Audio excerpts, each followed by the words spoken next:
السلام علیکم. میگا لب یوٹیوب چینل پر جاوشاہ حاضر خدمت ہے پروگرام تلگو شری کے ساتھ.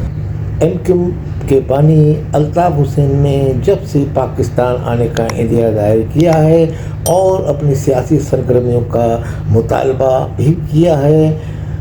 مسلسل ان کی حمایت میں ان کے مخالف پارٹیوں کے رہنماؤں نے بھی اظہار خیال کیا، اور اس کے بعد ان کی اپنی جماعت ایم کیو پاکستان کے ان رہنماؤں نے جو ان سے لا تعلقی کا 22 اگست کے بعد اظہار کر چکے تھے، انہوں نے بھی اپنے مختلف پوڈ کاسٹ میں مختلف انداز میں اظہار خیال کیا. اور ایک ان کے رہنما ہیں جو قائد تحریک سے بڑے قریب سمجھے جاتے تھے، اور بقول ان کے جو وہ بات اپنی جو رائے ہوتی تھی اس کو مقدم رکھتے تھے اور وہ کہہ بھی دیتے تھے. تو ان کے انٹرویو میں رؤوف صدیقی نے اپنے ایک اس میں کہا اظہار خیال کرتے ہوئے کہ جناب یعنی کہ جو معذرت کی انہوں نے بات کی، تو وہ تو دوسرے جب انہوں نے یہ اعلان کیا تھا یا نعرہ لگایا تھا تو اسی کے بعد انہوں نے معافی کا اظہار 24 گھنٹے کے بعد ہی کر دیا تھا، مگر نہ جانے کیوں عرصہ دراز تنگ کر دیا گیا یا اس طرح کے جو موجودہ صورتحال پیدا ہوئی. بہرحال انہوں نے کہا، ہم نے تو اس وقت ان سے جب اتنا بڑا نام پاکستان کے اگینسٹ انہوں نے کہا تو ہم نے وہ اس زمانے میں ہماری جماعت نے لا تعلق اظہار کیا اپنے حب الوطنی کے تحت. اب اسی حب الوطنی کے تحت جب وہ مطالبہ انہوں نے بھی کیا، اپنا معذرت خانہ رویہ معذرت کی انہوں نے اس وقت بھی کی اور متعدد بار کر چکے ہیں، تو صاحب اختیار اور صاحب اقتدار کو اس پہ سوچنا چاہیے اور ان کو معافی ان کی تسلیم کر لینی چاہیے. کوئی اتنی بڑی بات نہیں. پاکستان کے اندر مختلف لوگ مختلف ادوار میں معافی کے طلبگار رہے اور پاکستان میں ڈھکے چھپے انداز میں بیک ڈور ڈپلومیسی کے تحت یا کھل کر یا بیک ڈور طریقے سے انہوں نے حکومت سے جو بھی حکومت تھی اس وقت یا جو بھی اسٹیٹ تھی جو ریاست تھی اس سے ہاتھ ملایا اور ان سے اپنے کی معذرت کی اور اس کے بعد اپنی سیاسی سرگرمیوں کے راستہ استوار کیا. تو ان کا مطمع نظر یہ تھا کہ جناب الطاف حسین کو بھی ان کی معذرت قبول کر لینی چاہیے اور ان کو معذرت یعنی کہ قبول کرنے کے بعد سیاسی سرگرمیوں کی اجازت آئینی اور قانونی طور پہ دے دینی چاہیے اسٹیٹ کو. اب اس صورتحال کے حوالے سے اسی قسم کا اظہار خیال مختلف رہنما حیدر عباس رضوی بھی کر چکے ہیں اور مختلف رہنما اپنے پوڈ کاسٹ میں ایم کیو پاکستان سے جو وابستہ ہیں وہ کرتے رہے ہیں. اور اس ضمن میں ہم نے ماضی میں جو یہ کہا تھا اپنے ایک پوڈ کاسٹ میں ایک ویلاگ میں کہ جناب جب الطاف حسین کی اگر پاکستان میں آئینی اور قانونی طور پر آمد ہو جاتی ہے یا سیاسی سرگرمیوں کا آغاز ان کی اجازت مل جاتی ہے تو ایم کیو پاکستان کے ایک وہ رہنما جن پہ الطاف حسین جن سے ناراض یا خفا نہیں ہیں یا کم ہیں، ان کو پارٹی میں وہ کام کرنے کے لیے وہ بھی بے چین ہیں اور وہ الطاف حسین کی سیاسی چھتری تلے ایک بار پھر آ جائیں گے. تو یہ صورتحال جو ہے اس سے ایم کیو پاکستان بھی کے کافی رہنما جو ہیں اس حوالے سے دبے الفاظ میں کھلے الفاظ میں یہ کہتے رہے ہیں کہ الطاف حسین کی معذرت قبول کر لینی چاہیے اسٹیبلشمنٹ کو. اس کے ضمن میں ماضی میں جن رہنماؤں نے پاکستان میں معذرت کر کے ڈیل کر کے پاکستان آ گئے ان میں یعنی کہ بہت سارے رہنما ہیں. تو اس حوالے سے قداور رہنما جو ہیں بے نظیر بھٹو تھیں، نواز شریف تھے اور بھی بہت سارے رہنما تھے، تو وہ آتے رہے. بہرحال یہ ایک حقیقت ہے، زندہ حقیقت کی طرح عیاں ہے کہ پاکستان میں اسٹیٹ ریاست اور اسٹیبلشمنٹ کا اس پہ ہولڈ ہے اور اس حوالے سے جو بھی منظوری پاکستان میں سیاسی سرگرمیوں کی اجازت اسی صورت میں ممکن ہے جب متعلقہ فریق یا متعلقہ لیڈر اسٹیٹ سے رابطہ نہ کرے اور اس کے رابطے کے بعد وہ مسئلہ حل ہو سکتا ہے جس کو کہا جاتا ہے ڈیل. تو ڈیل تو وہ ہوتی ہے کہ بھائی آپ پاکستان آئیں گے. اب اسٹیبلشمنٹ کو دیکھیے، اس میں صاحب جو خطرہ نظر آتا ہے پاکستان کے اندر، جو موجودہ اسٹیبلشمنٹ ہے وہ بڑی مشکل سے کراچی کے اندر انہوں نے ایک امن قائم کرایا ہے، ایک انہوں نے سنجیدہ سیاست کا آغاز کروایا یہاں کی تنظیم کو. ایم کیو پاکستان یعنی کہ سیاسی وجود تو رکھتی ہے، مگر آپ کو وہ صورتحال نظر نہیں آتی جو الطاف حسین کے زمانے میں تھی کہ 1 2 3 اور ہڑتال اور کوئی مطالبہ کے لیے کوئی دن ایسا نہیں ہوتا تھا جس دن کوئی مطالبہ اگر نہیں مانا تو پھر آپ تو وہ ایک ایسی یعنی کہ جس کو اسٹیبلشمنٹ بلیک میلنگ کی سیاست سے تعبیر کرتی ہے تو وہ یہ ظاہر کرتی ہے. مگر بہرحال اس وقت عوام ایک پلیٹ فارم پہ تھے. متحدہ قومی ملک پاکستان کی ایم کیو ایم پاکستان کے قائد تحریک تو کافی عرصے سے وہاں ہیں، تو ان کے اشارے پہ یہاں کام ہوتا تھا اور ایک رابطہ کمیٹی ایک مربوط پروگرام بنا کر یا مذاکرات کر کے ایک فیصلہ دیتی تھی کہ کل شہر میں ہڑتال ہوگی. یا اب اس صورتحال سے شہر کو بچانے کے لیے اسٹیبلشمنٹ یہ نہیں چاہتی کہ دوبارہ وہی صورتحال کریٹ ہو جائے. تو اب اس صورتحال سے نکلنے کے لیے الطاف حسین کو اپنی سیاست پاکستان میں کرنی ہے، اپنے عوام کے حقوق کے لیے بات بھی کرنی ہے اور اپنے حقوق بھی دلانے ان کو، اور اسی طریقے دلانے. الطاف حسین یہ بھی کہتے ہیں کہ نہ کسی جھگڑے فساد سے، قتل غارت گری سے میرا کوئی تعلق نہیں تھا. جو یہاں موجود رہنما تھے وہ اس میں ان کے اشارے پہ اگر ہوتا ہو یا جو یہاں پاکستان میں تھے وہی اس کے ذمہ دار ہیں،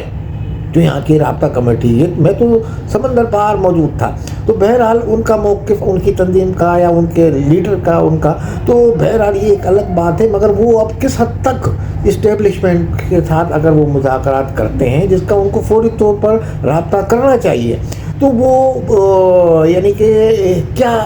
اس صورت میں یقین دلا سکتے ہیں کہ جناب ہم آنے کے بعد شہر میں امن و امان برقرار رکھیں گے. لازمی ان کے مخالفین تو یہ کوشش کریں گے کوئی بڑی ایسی واردات کر دیں یا کوئی ایسا کام کر دیں کہ جس سے ہنگامہ پھیلے شہر میں. تو الطاف حسین کو یہ یقین دلانا ہو اسٹیبلشمنٹ کو، جناب ہم آ کے یہاں آپ کی جو موجودہ حالات کے تحت سیاست کریں گے، جس کا اظہار وہ کر چکے ہیں گزشتہ دنوں. تو بہرحال اسٹیبلشمنٹ کو سے رابطے کے لیے ان کو کسی کو درمیان میں ڈالنا پڑے گا. ہم یہ سمجھتے ہیں پاکستان کے اندر ان کی پارٹی کے بھی رہنما ہیں بہت سارے ایسے جو ماضی میں ان کے اچھے رہے تعلقات. اب چاہے ان کو وہ پسند کرتے ہوں الطاف حسین، نہیں، رؤوف صدیقی بھی بڑا کردار ادا کر سکتے ہیں، عشرت العباد بھی کردار ادا کر سکتے ہیں، اور مسلم لیگ نون کے کافی رہنما یا پیپلز پارٹی کے رہنما. مگر اپنی وہ جو جس بات پہ وہ مذاکرات کریں یا کوئی مذاکرات کریں تو اس پہ وہ قائم رہیں. کیونکہ انیس احمد ایڈوکیٹ ان کے کہتے ہیں کہ ماضی میں بھی ایجنسی سے یا اسٹیبلشمنٹ سے بات چیت ہوئی، مگر اسٹیبلشمنٹ کہتی ہے کہ وہ قائم نہیں رہے ان پہ، تو یہ ہوا وہ ہوا. تو یہ سب چیز کا ازالہ کر کے الطاف حسین کا آنا اسی صورت میں ممکن ہوگا پاکستان کے، جب وہ پاکستان کی جو حقیقت ہے اس وقت پاکستان میں اسٹیبلشمنٹ، تو ان کو وہ یعنی کہ وہ اپنا ان سے مذاکرات کر کے اپنے ان کو یقین دلانے میں کامیاب ہو جاتے ہیں کہ آنے والے دنوں میں وہ ماضی والے حالات پیدا نہیں ہوں گے. یعنی کہ میں تو یہ سمجھتا ہوں اگر الطاف حسین پاکستان آ گئے تو الطاف حسین کے کنٹرول میں جب ساری چیزیں ہوں گی اور جب ایک کنٹرول سے باہر صورتحال نہیں ہوگی تو وہ قابو پا لیں گے اور یہاں بڑے امن و امان کے ساتھ سیاسی حقوق کے لیے اپنی وہ جدوجہد کریں گے، اپنی سیاسی سرگرمیوں کا اظہار کریں گے. اور اسٹیبلشمنٹ کا مفاد بھی الطاف حسین کے لانے میں ہے، کیونکہ عمران خان کے لیے آج یا کل عمران خان اگر آزاد ہوتے ہیں تو ان کو جو ہم ماضی میں بھی کہتے رہے ہیں، جو ٹکر دینے کے لیے جو کہتے ہیں کہ ٹکر کا آدمی ہے، تو وہ یعنی کہ الطاف حسین ان کی سیاست عمران خان کو جواب دے سکتے ہیں سیاسی طور پہ. تو یہ اسٹیبلشمنٹ کو بھی ایسی پارٹی چاہیے جو پی ٹی آئی کے مقابلے پہ پاکستان کے اندر سیاست میں کامیابی حاصل کر سکے یا اس کے دامن پہ کوئی داغ نہ ہو. تو یہ تو الطاف حسین کا دامن پاک ہے. ہر چیز سے پاک ہے، اس حوالے سے کہ جو ایجنسیاں بھی ماضی کے جو رہنما تھے، جو ریٹائرڈ جنرل ہیں ان کے، وہ بھی کہہ چکے ہیں کہ جناب الطاف حسین کا یہ تو یہ سب صورتحال میں، مگر اب آنے والے دنوں میں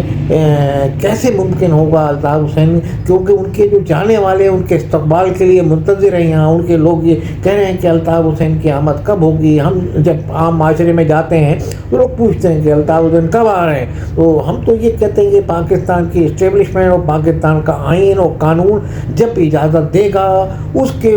جب مطابق الطاف حسین جب ہوں گے، اس کے عین مطابق جب چلیں گے تو تب وہ پاکستان آئیں گے۔ تو یہی ایک حقیقت ہے۔ اب اس کے لیے ان کو مذاکرات کرنے پڑیں گے، جو مذاکرات بہرحال ضروری ہے، جذباتی سیاست سے پرہیز کرنا پڑے گا، کیونکہ ان کے مخالفین کی بھی کافی تعداد موجود ہے جو پاکستان میں اپنی سیاسی کشتی کو ڈوبتے ہوئے دیکھ رہے ہیں۔ اگر الطاف حسین پاکستان آ جاتے ہیں تو ان کی سیاست مائنس ہو جائے گی۔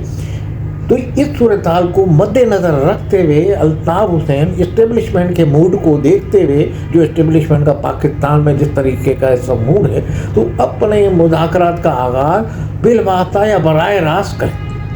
کریں۔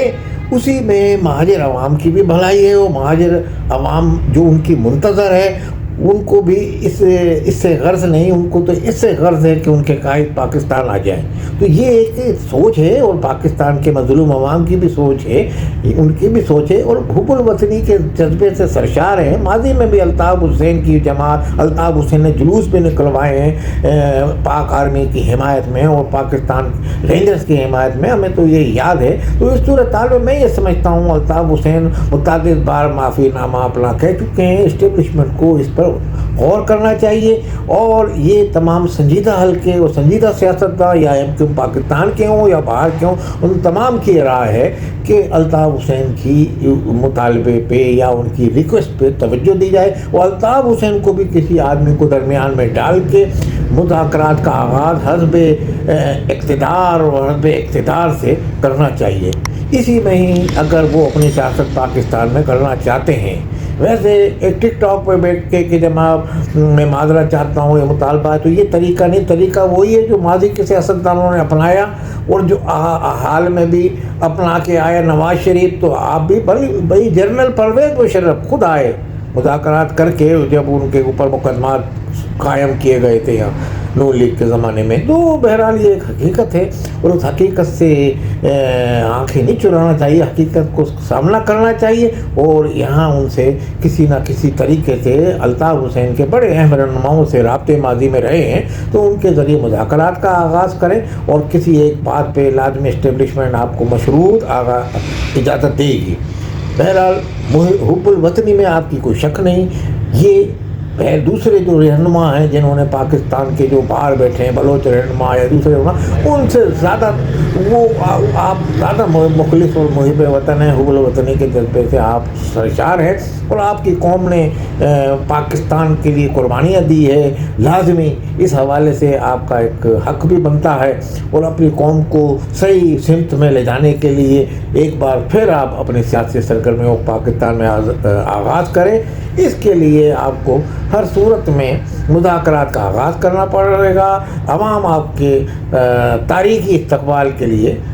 ذہنی طور پہ، جسمانی طور پہ تیار ہے۔ آپ کے چاہنے والوں کی کثیر تعداد، یہ حالیہ ایک سروے میں بھی یہ بات سامنے آئی ہے۔ بہرحال اور متبادل بھی عمران خان کی پارٹی کا آپ کسی حد تک آپ ہیں، تو اس صورتحال کو اسٹیبلشمنٹ کو بھی سوچنا چاہیے، آپ بھی سوچ سمجھ کے مذاکرات کا آغاز کریں۔ اسی میں آپ کی قوم کی اور پاکستان کی بھلائی ہے۔ السلام علیکم ورحمۃ اللہ۔